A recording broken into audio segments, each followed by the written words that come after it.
Hello friends, இன்றைக்கி நம்ம வெண்டைக்காய் பொரியல் எப்படி ஒன்றோட ஒன்று ஒட்டாமல் குழையாமல் எப்படி செய்யணுங்கிறத பார்க்கலாம். அதுக்கு இது போல் வாணலியில் எண்ணெய் சேர்த்துட்டு எண்ணெய் நல்லா காஞ்சதும் இது போல் பூண்டு ஒரு 10 பல் அளவுக்கு தட்டி போட்டுக்கோங்க.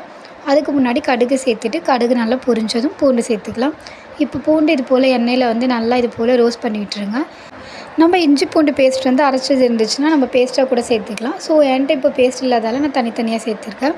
இப்போ நம்ம இதில் ஒரு பெரிய சைஸ் அளவுக்கு வெங்காயத்தை இது போல் நீல வாக்கில் அரிஞ்சு இதில் சேர்த்துக்கலாம். வெங்காயமும் இது பூண்டு இது போல் இதில் நல்லா வதங்கட்டும்.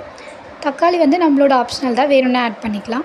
அதே போல் இதில் கடலைப்பருப்பு உளுத்தம் பருப்பு வேணும்னா சேர்த்துக்கலாம். அது ரொம்ப க்ரன்ச்சியாக நமக்கு சாப்பிடும் போது இருக்கும். ஸோ இப்போ இது போல் எல்லாத்தையும் சேர்த்துட்டு நல்லா வதங்கினதும் நம்ம ஃபைனாக அரிஞ்சு வச்சுருக்க வெண்டைக்காய் சேர்த்துக்கலாம். வெண்டைக்காய் சேர்த்துட்டு ரொம்ப கரண்டி வச்சுட்டு ரொம்ப கிண்டிகிட்டே இருக்க வேணாம். இது போல் லைட்டாக ஒரு 2 பெரட்டு மட்டும் பெரட்டிக்கோங்க. இப்போ நம்ம இதில் இந்த டிஷ்ஷுக்கு தேவையான அளவுக்கு சால்ட், உப்பும் மிளகாய் தூள் சேர்த்துருக்கேன். இல்லை மிளகாய் தூள் நான் வீட்டில் அரைச்ச மிளகாய் தூள் தான் 1 டேபிள் ஸ்பூன் அளவுக்கு சேர்த்துருக்கேன். அவ்வளோதான். இது எல்லாத்தையும் சேர்த்துட்டு இது போல் இதை நல்லா மிக்ஸ் பண்ணி விட்டுக்கோங்க.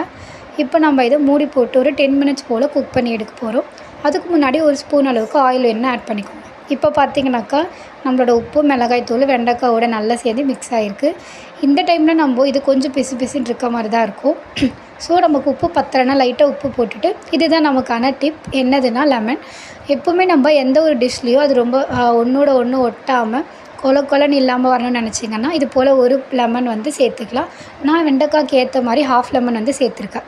லெமன் சேர்த்துட்டு அகைன் திரும்ப மூடி போட்டு மூடி வச்சுடுங்க.